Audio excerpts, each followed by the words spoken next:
Afternoon, children. Welcome to the biology class, children. Hope you all are fine. And if you are fine with the grace of God, please keep praying for others, those who are not well. Okay? When you get up in the morning and you say your prayers, please pray for those who are suffering. You know the condition is very worse out. Fine. Now, children, those who were not able to attend, since we are meeting after a long time, so those who were not able to attend the classes, previous classes, I would just like to inform that we were doing lesson number 1, that is crop production and animal husbandry. Okay, so we were doing this chapter, and in this we have already covered few topics. That is, what is the meaning of agriculture, agricultural practices. Then we have talked about the types of crop, that is kharif and rabi crops. Okay. Then we talked about the practices, agricultural practices, and when I was telling, I also told you that in a sequence, it is very important for us to know the sequence in which these practices should be taken into consideration. These should be done while the agriculture is done. So it was preparation of soil we did, then which included plowing and leveling, then sowing of seed. There were several methods which were included in this, which were broadcasting, traditional method, and seed drill method. Then we also talked about the transplantation. I told you that there are some of the plants that cannot be directly grown, and for them, what is done? They are first grown in the in some, like in some given conditions, some suitable conditions, and then they are transplanted to the field for the proper and further growth. Then you have addition of manures and fertilizers, which was very important. This was the last topic that we covered, and it included field fallowing and crop rotation. So basically crop rotation was the last topic that we covered. I told you that one crop which is leguminous, it is repeated with non-leguminous, and non-leguminous repeated with leguminous, so that it can capture a lot of nitrogen content, a lot of minerals in the soil, so that they do not get loose or they do not get lost from the soil. Now today we are going to start with a new topic. So those who have not attended the class or new admission or whatever, who were not there basically, if you find any problem, please read the text that we have already covered, and in case if you find any problem, please inform me so that I'll be able to explain it to you if it is not clear. So next we talk about the difference between manure and fertilizer. I'll just recapitulate what we did. I told you that these fertilizers, they are very, very important for the growth of the plant. Likewise for us, we do not even give a thought, but for us, like the vitamins are important, minerals are important, the same way for the growth of the plant, these are very, very important. It's like you've given the soil, photosynthesis process is taking place, the plant is growing, but for proper growth, for the proper height, for proper you can say for bearing proper fruits, whatever fruit it bears, so for that all, the soil should be supplied with the fertilizers. When it is a chemical substance which initiates growth or which stimulates the growth, that is fertilizer, and when it is a natural substance, we call it manure. Fine. So today we are going to discuss about the differences between manure and fertilizer.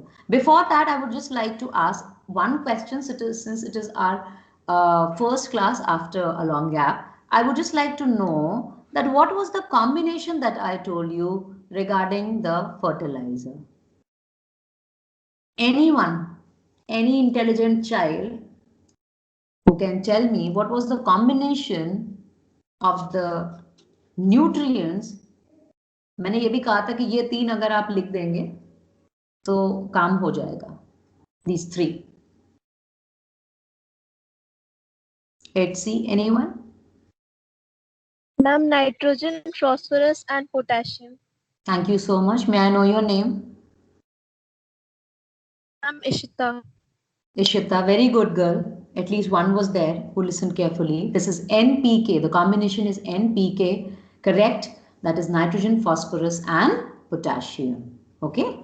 So, correct. Let's proceed. Now, see, the first one is manure. When you talk about the manure, these are organic substances. Organic substances means somewhere coming from the ones which had organic basis. That means coming from plant or coming from animal. And here fertilizers, when we talk about, they are inorganic substances. So they are basically chemicals, we can say. And that is why, children, manure do not have any adverse effect on the plant. If you provide a lot of manure, it's not a problem. But if you provide a lot of chemicals, a lot of fertilizers to the plant, they definitely cause a problem. They may cause various pollution also, and they can also hinder the growth of the plants. Uski quantity zyada nahi honi chahiye. Then they are obtained from plants and animals, and these are obtained from chemical compounds, as I just told you. Then they contain a number of nutrients, but in small amount. Now this is something there. They are not specific. But here you have specific nutrient कि अच्छा इस चीज की कमी है ये दे दो, इस चीज की कमी है ये दे दो. Like in our case, if we are deficient in vitamin A, vitamin B, vitamin C, तो अलग अलग चीज खाएंगे. Yes, the same way here it is nutrient specific when we talk about the chemicals or we talk about the fertilizers. But once we are talking about the manure, there it is as a whole. एक साथ आपने डाल दिया, सारी कमी पूरी कर देगा, whatever उसकी problem है. But it is not nutrient specific कि अगर ये problem plant में है तो हमें ये चीज use करनी है, ऐसा नहीं है. So this is something you can say it is one of the negative point regarding the manure. Then the manure, it also helps to remove, or you can say it improves the deficiency that is there in the soil. If you keep adding the manure, it is never going to make the soil deficient in any of the you can say nutrients. But here more of it you use, it washes away, it moves to the water bodies, and definitely it causes pollution. It kills the biotic factors which are there in the water also. That means killing the fishes and all. Then these are insoluble in water and hence take more time in releasing nutrients in the soil. So basically when you're going to dissolve it, then only they're going to mix up with the soil and produce their effect. But here fertilizers, they can be easily dissolved and they can easily be used and absorbed by the soil or by the plant. So as we can see the effect very quickly. So here then you have the examples. As I've just told you, NPK is already there, a combination which you already have in your head, so that whenever it is required you can write it down. Then others are there, and here in the manures you have cow dung, then farmyard manure, green manure. This is all what you have for the examples when we talk about the manure. So these are some of the points that are of difference when we talk about manure and fertilizers. Now, when we finish it, I would just like to ask one question: that what do you think? Which one is better for usage?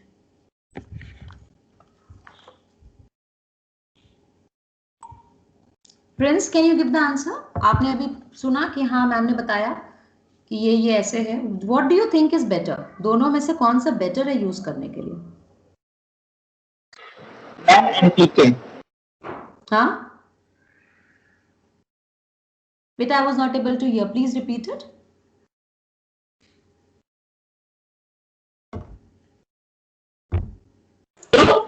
NPK. No, I'm talking about the manure and fertilizer. If we compare manure and fertilizer, which one is better? What do you think?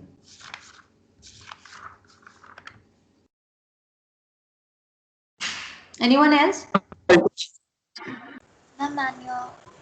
Manure. Manure. Okay. Thank you for your answers. But here I would like to tell you something, beta, that if such question is asked, you cannot give a direct answer because both have their own good properties. Yes. If somewhere we see that fertilizers are polluting the environment, the other way we see that they are nutrient specific. तो जहाँ हमको जिस चीज की जरूरत है, we can apply that. Yes. But at the same time, they are eco-friendly manure. They do not pollute the environment. But then again, we cannot use them for specific nutrient deficiency. So you cannot give a straight away answer. Anyways, thank you for giving the answer. Good. Now next we talk about irrigation of crop. What do you mean by the word irrigation? Anyone? Irrigation.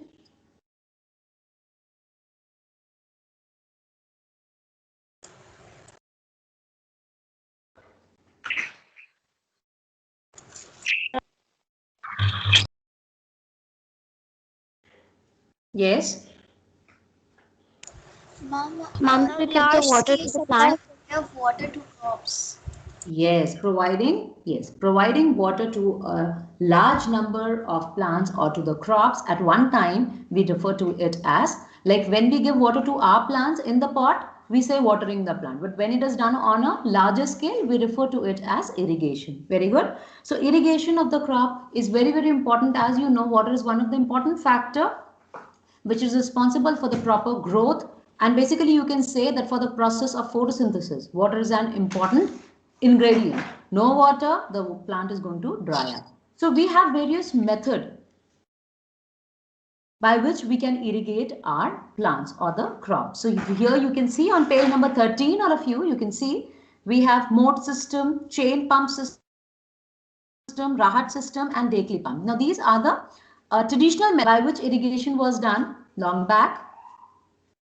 And these, so you are going to just read about it. Fine, you just read it because these are the old methods, but you need to know the names at least, that what happens and how many are there. So in Rahat, basically you can see that we use animal, Dekli system is there, chain pump system is there, where a number of buckets are attached to a wheel and they just keep filling, and they at the same time they keep throwing the water also.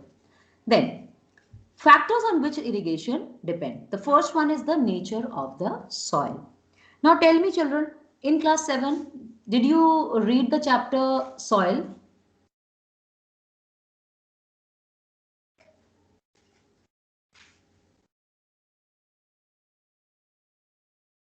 Yes? Yes, ma'am. Yes. Yes, So there are different types of soil and the texture of the soil varies. Like clay soil, if we talk about, they have very small particles. Yes. And they are compactly packed. And if we talk about the sandy soil, the particles are big enough and there is a lot of space in between the particles. So that is why we say that on the nature of the soil also irrigation depends. The soil that can contain water, that can retain water, जो बहुत ज़्यादा देर तक अपने में water को रख सकती है, in that soil you do not need to put water again and again. Yes, because that can already retain water. So you do not need to water it again and again. But a soil through which water will run off, which cannot retain, like sand. So there you need to provide water again and again. So it depends on the nature of the soil. Second thing is requirement of crops. As I told you initially when I started with the chapter, there are certain crops that need a lot of standing water. Like we talked about what? Example?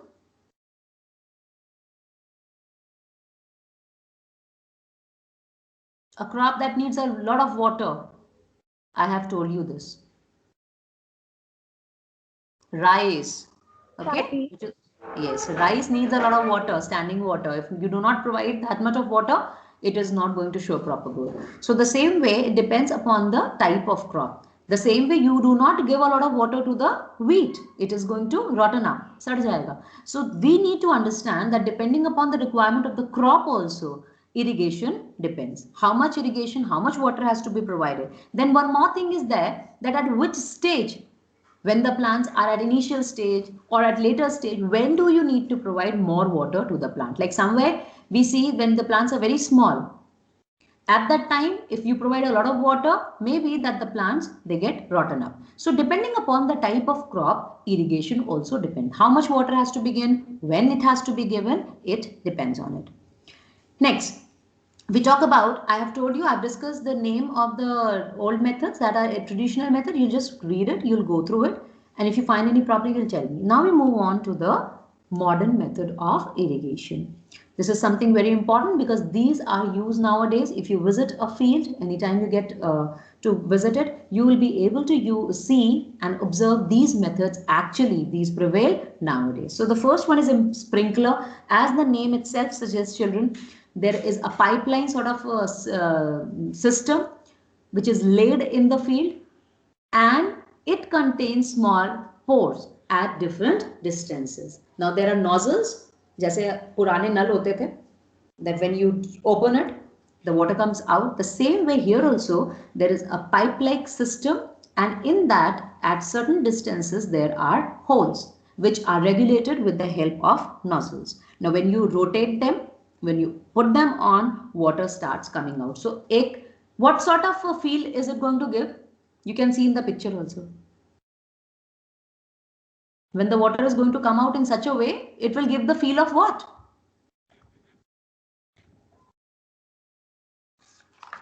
As if it is? Come on, see. This is something very easy. Pavnia? Huh? Yes? I'm raining. Yes, as if it is raining. Since the water moves up in the form of like somewhat like fountain and it is going to come down. So it gives the feel of a rain. So it is good for the crops. Then you have drip irrigation. Now drip irrigation, when is the drip given to a person? Quickly, now this is not related to irrigation. Come on, tell. This is not related to agriculture. When is a drip given to a person?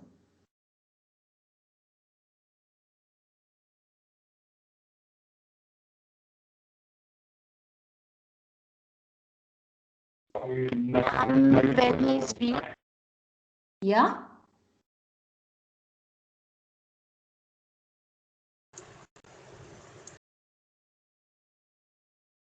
A drip is given to the person when a person is not feeling well, not proper energetic, and when the person is hospitalized, feeling very low in energy, then drip in drip form, drop form, one after the other. Drip is given. The same way, drip irrigation also refers to providing water in drop form. Now here children, this is very important method because it saves a lot of water. First thing. Second thing is it directly provides the water at the base of the plant. Now here also you see the pipe-like structure.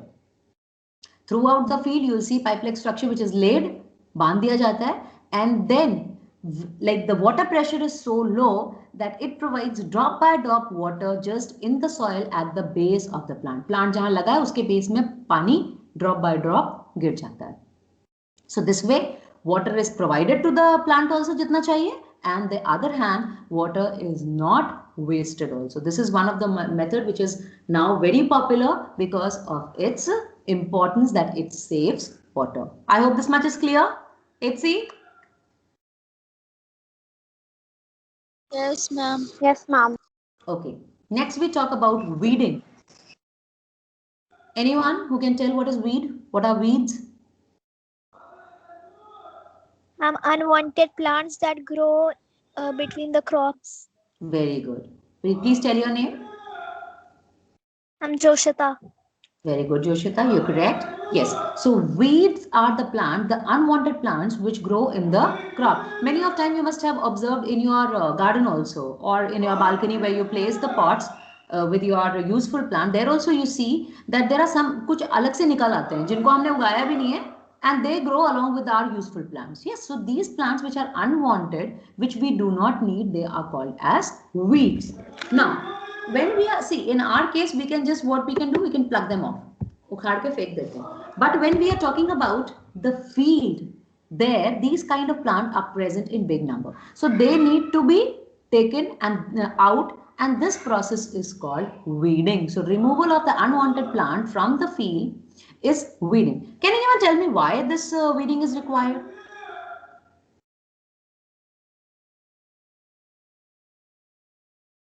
Anyone? Because the weed also take the nutrients that are given to the plant. Very good. Please tell your name. I'm Ishita. Yes? I'm Ishita.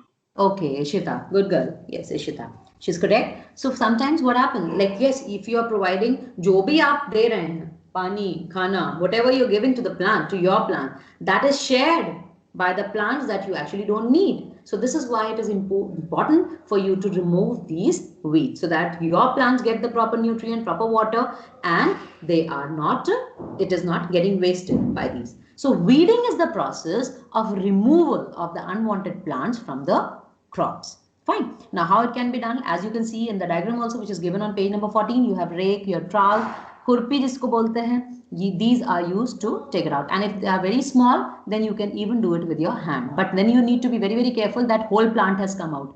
अगर root or stem रह जाएगा तो it can grow again. Fine. So some of the weeds are Chenopodium, and then you have Amaranthus, yes, which is called Cholai.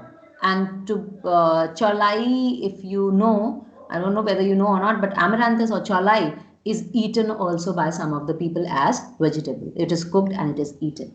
Now, next we talk about the disadvantages of the weeds. What are the advantages and what are the disadvantages? The first one is they compete, as you just said. Ishita said, not Ishita, Joshita said that yes, they compete, they have a competition sort of thing with the plant that we have grown. So unnecessary, we are wasting our nutrients, our water. So that is why it is better to remove them. Then weeds may even interfere in the harvesting process. So when you are harvesting means when you are actually getting the product for which you have grown your crops, uske साथ ये भी आ जाएगा, which is not good. We do not need them. So that just because of that we have to remove it. Then weeds sometimes transmit pest and pathogen. Now what are pests?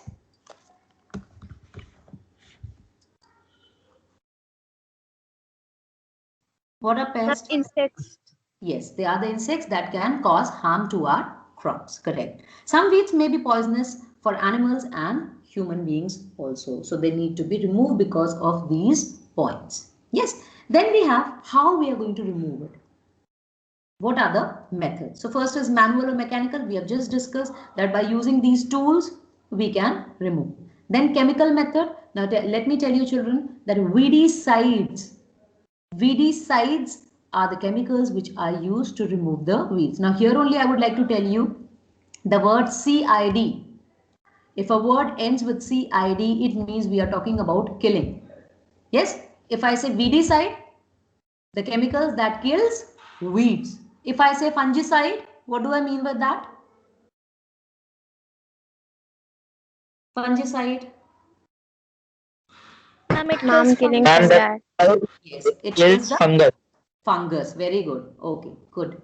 Yes. And what is, okay, I'm not going to ask that. That is not of your level. Fine.